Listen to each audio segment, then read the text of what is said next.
नमस्कार सेवक बांधवांनो, मी आज जो बोलत आहे तर आजच नाही तर यापूर्वी जितकेही व्हिडिओ मी अपलोड केला आहे या ठिकाणी यूट्यूब या चॅनलवर माझ्या चॅनलवर जे अपलोड केलेलं आहे, मी बोललेल्या शब्दाचा कुणीही चुकीचा अर्थ काढू नये.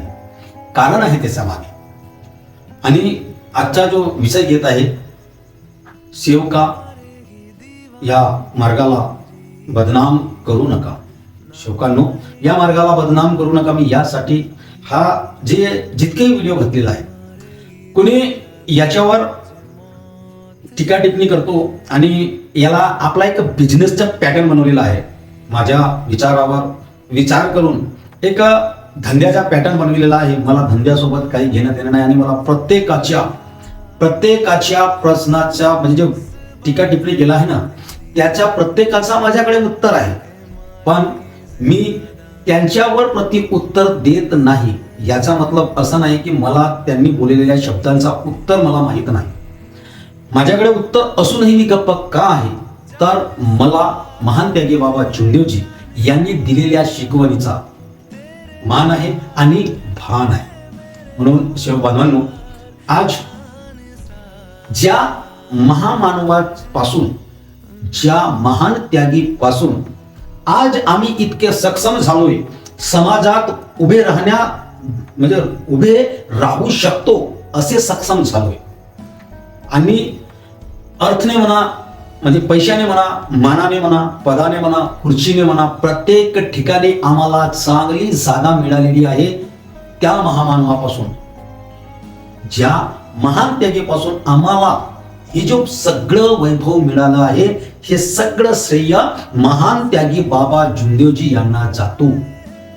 महान त्यागी बाबा जुंदेवजींनी खूप दुःख सहन केलं. आपण मार्गदर्शनात नेहमी ऐकतो, महान त्यागी बाबा जुंदेवजींनी खूप दुःख सहन केला आणि त्या दुःखातून निघण्यासाठी अनेक देवी देवताची पूजा केली, वैद्यवानी केलं, तांत्रिक मांत्रिक केलं आणि अखेर त्यांना एका व्यक्तीने या भगवंत प्राप्तीचा मार्ग दिला.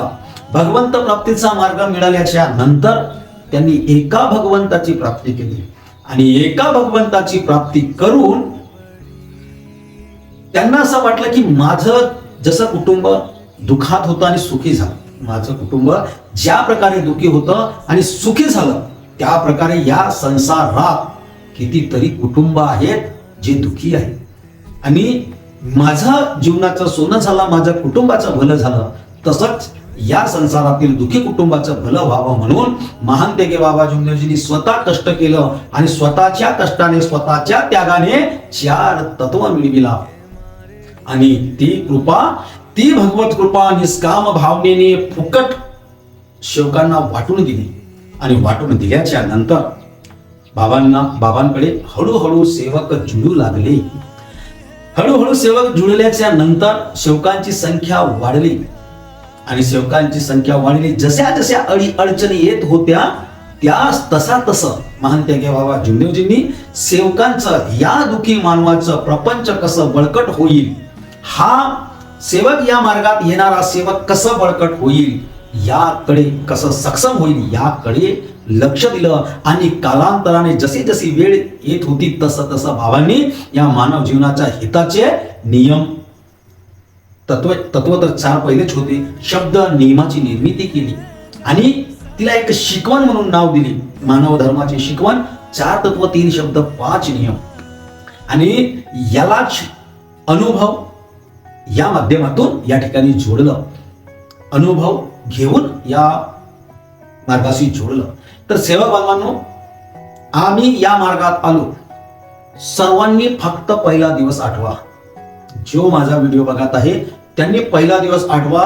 चाहे तो आजचा साधा सेवक असेल, त्यागी सेवक असेल, 40 वर्षाचा सेवक असेल, 60 वर्षाचा सेवक असेल, किंवा बाबा सोबत राहणारा सेवक असेल, बाबा सोबत राहणारा मार्गदर्शक असेल, आताचा मार्गदर्शक असेल, या आमच्या मंडळाचा पदाधिकारी असेल, कुणीही असेल, फक्त पहिला दिवस आठवा की या मार्गात येण्याच्या आधी तुम्ही कसे होता, तुमच्यावर कसे दुःख होते, कसा तुमचा कुटुंब होता. मग तुम्ही ह्या मार्गाचा स्वीकार करण्याकरिता मार्गदर्शक साहेबाकडे गेलात आणि त्यांना शब्द दिला आणि मार्गदर्शक साहेबांनी तुम्हाला शब्द दिला आणि शब्द दिल्याच्या नंतर महानत्यागी बाबा जुमदेवजीच्या शिकवणीचं तुम्ही पालन केलात आणि त्या पालन केल्याने त्या शिकवणीचं पालन करून तुमचं जीवन सुखी झाला, तुमचं कुटुंब सुखी झालं, तुमचा प्रपंच सुखी झाला आणि सुखी होऊन तुम्ही सक्षम झाला आणि सक्षम झाल्याच्या नंतर अभ्यासू झाला.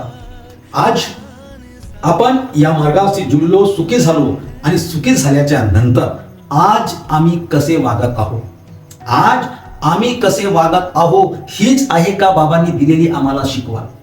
याचा विचार करायची गरज आहे की हीच आम्हाला जो बाबांनी दिलेली शिकवण आहे का. जेव्हा आम्ही मार्गात आलो त्यावेळी आम्हाला मार्गदर्शक साहेब जसे सांगत होते आम्ही तसं पालन केलं, तत्व शब्द नियमाचं पालन केलं, एक पाऊल आम्ही फुकू टाकलं. जेव्हा जेव्हा आमच्यावर दुःख आले तेव्हा तेव्हा आम्ही बाबा हनुमानजी नावाची जाप लावली. समाजात वावरताना, सेवकात वावरताना आम्ही मर्यादा जपली. जेव्हा आम्ही मार्गात प्रवेश केला त्यावेळेस सेवकांना आम्ही नमस्कारजी. जेव्हा आम्ही मार्गात प्रवेश केला नमस्कारजी. आताही तेच आहे. नवीन सेवक मार्गात आला की नमस्कारजी आणि तोच नवीन सेवक 6 महिन्याचा झाला का नमस्कार. म्हणजे दिवसातून जो व्यक्ती 6 वेळा नमस्कार घेत होता 6 महिन्यात किती बदल आला, नमस्कार. आणि तोच सेवक जेव्हा त्यागी झाला नमस्कारही घ्यायला कमी झाला आणि तो त्याच सेवकाचे न हवन कार्य पूर्ण झाले की नमस्कार घ्यायला विसरतो. विशेषतः जेव्हा साध्या कार्यात असतो त्याग होतपर्यंत किती मर्यादा जपत होता, आजही जपतो. आणि ज्या ठिकाणी त्याग झाला की आम्हाला अभिमान येतो, आम्हाला अभिमान येतो. आणि अभिमानच नाही तर जर का आम्ही थोडासा 4 गोष्टी का आम्हाला समजायला लागला तर आम्ही हा डोक्यातून काढून देतोय की आम्ही मानव धर्माचे सेवक आहोत, महान त्यागी बाबा जुमदेवजीचे सेवक आहोत. आम्ही मानव धर्माचे सेवक आहोत, आम्ही माणूस आहोत, आम्हाला माणुसकी जपायची आहे. महान त्यागी बाबा जुमदेवजीने आम्हाला माणुसकीने जगायला सांगितलं आहे. तर आमची माणुसकी गेली कुठं. आज मानव धर्माच्या सेवकांनी जी मानव धर्माची व्याख्या मानवाने माणुसकीने वागणे आणि मानवाने माणसावर प्रेम करणे या गोष्टीला या मार्गाचा सेवक विसरून गेलेला आहे. आमच्यामध्ये माणुसकी उरलेली नाही आणि या आमच्या माणुसकी म्हणजे आम्ही जो माणुसकी विसरलो, मानव धर्माची शिकवण विसरलो, बाबांचे आदेश, सत्य, मर्यादा, प्रेम विसरलो, 4 तत्व, 3 शब्द, 5 नियम विसरलो. 101% आम्हाला मान्य करावं लागेल. आज आमच्यामध्ये मर्यादा उरली नाही, सत्यता आहेच नाही, प्रेम तर आमच्यामध्ये आहेच नाही. आणि ज्या गोष्टी बाबांनी आम्हाला नियमाच्या माध्यमातून पालन करायला सांगितलं आहे, ग्रस्ती उंच आणण्याकरिता मानवी जीवनाचे अनेक उद्देश सफल करण्याकरिता आम्ही 5 नियम दिले आहेत. त्या 5 नियमामध्येही आम्ही परिपूर्ण म्हणजे सक्षम बसत नाही आहोत. आम्ही कुठंतरी कमी पडलो. तर आज आणि आमच्या वागणुकीमुळे आहेत जे बाबांनी म्हटलं होतं नाही का, मेरे लाखों सेवक होंगे इस संसार में, मेरे लाखों सेवक होंगे इस संसार में, लेकिन उंगली पे गिनने लायक रहेंगे. तर ते उंगली पे गिनने लायक सेवक आहेत. अशा सेवकांना हे जो सेवक आहेत खराब करत आहेत, खराब. आणि सेवकांनाच खराब नाही तर या जो नियमाचा पालन करत नाही आहेत, जे तत्वशब्द नियमानं वागत नाही आहेत असे सेवक मानव धर्माला बदनाम करत आहेत. सीधीशी सोपीशी गोष्ट आहे. जर एखाद्या सेवकाने चोरी केली, एखाद्या सेवकाने दारू पेली, एखाद्या सेवकाने कुणाला फसवलं, एखाद्या सेवकाने पटाची होड लावली, एखाद्या सेवकाने सट्टा लावलं, एखाद्या सेवकांनी म्हणजे जर कोणत्याही प्रकारची चूक केली तर हा जो आजूबाजूचा समाज आहे, आजूबाजूचा समाज आहे ज्यांना आपण अनेक वाले म्हणतो, जे मार्गाच्या बाहेरील लोक आहेत ते काय म्हणतात, नागेश शरणागतीने चोरी केलं नाही, नागेश शरणागतीने दारू पिलं नाही, नागेश शरणागतीने पटाची होड लावलं नाही, नागेश शरणागतीने जुवा केला नाही. ते काय म्हणतात, बाबावाल्यानं दारू पिलं, बाबावाले दारू पितात, बाबावाले पटाची होड लावतात, बाबावाले कोंबड्याची काती लावतात, बाबावाले चोऱ्या करतात, बाबावाले खोटे बोलतात, बाबावाले जुमदेववाले. म्हणजे काय, कुणापासून हे शब्द येतात तर आमच्या वागणुकीमुळे येतात. आम्ही असे जर वागलो नसतो, आम्ही जर शिकवणीचा पालन केलो असतो तर आम्हाला कोण बोलणार आहे, कोणी बोलू शकतो, कोणी आमच्यावर किचड उचलू शकतो, किचड उचलण्यासाठी जबाबदार जर कोणी असेल तर आम्ही मानव धर्माचे सेवक, आम्ही बाबांचे सेवक या मानव धर्माला बदनाम करत आहोत. कशामुळे? तर आपल्या वागणुकीमुळे, आपल्या विचारांमुळे. हेच तर आहे. काय आहे? आम्ही करून ठेवलंय सगळे. आज सेवक एकामेकाचा मान न बाळगता सेवक एकामेकाचे टांग खिचत आहोत, एकामेकासोबत झगडे करत आहोत. सेवक सेवकाला मारायला धावते, सेवक सेवकाची रिपोर्ट द्यायला तयार आहे, सेवकाला सेवकावर भरोसा उरला नाही. मग कसे आम्ही मानव धर्माचे सेवक? कोण म्हणतोय आम्ही बाबा जुमदेवजीचे सेवक आहोत, मानव धर्माचे सेवक आहोत? जर आम्ही महान की बाबा जुमदेवजींनी जी तत्वशब्द नियम दिला आहे, जी शिकवण दिली आहे, तिचा जर पालन करत नसेल तर आम्ही कशावरून मानते की बाबा जुमदेवजीचे सेवक? आपल्या घरी बाबाची प्रतिमा लावून दिली, विनंती केली, प्रार्थना केली, हवन कार्य केला, बाबाचे सेवक झालो. म्हणजे सेवकाला सेवक समजू शकत नसेल, एखाद्या मानवाला जर आम्ही समजू शकत नसेल तर आम्ही कसे सेवक, कसले सेवक झाले? आणि आम्ही जे काही करतो, जे सेवक जे काही करतात, बहुत प्रकार आपल्या मार्गात चुकतात. आणि मी हे जे बोलतो ना, हे चुकतात, हे गोष्ट चुकतात म्हणून काही लोक माझ्या नावाने कुठेही कमेंट मारत फिरतात. नागेश सरनागत असा, नागेश सरनागत तसा. त्याला सद्बुद्धी आल्या पाहिजे. सद्बुद्धी परमेश्वर देणार, आणि जो सद्बुद्धी देतो त्याच सद्बुद्धीने मी बोलतोय. मला मानव मार्ग, मानव धर्म प्रिय आहे. मला महान त्यागी बाबा जुमदेवजीची शिकवण प्रिय आहे. मला कुणी प्रिय नाही. मला फक्त माझा धर्म, मला धर्म समजतोय. मला ना जाती समजत, ना मला पंथ समजत. मला महान त्यागी बाबा जुमदेवजी यांनी दिलेली शिकवण आणि माझा जो धर्म दिला आहे, मला तो धर्म समजतोय.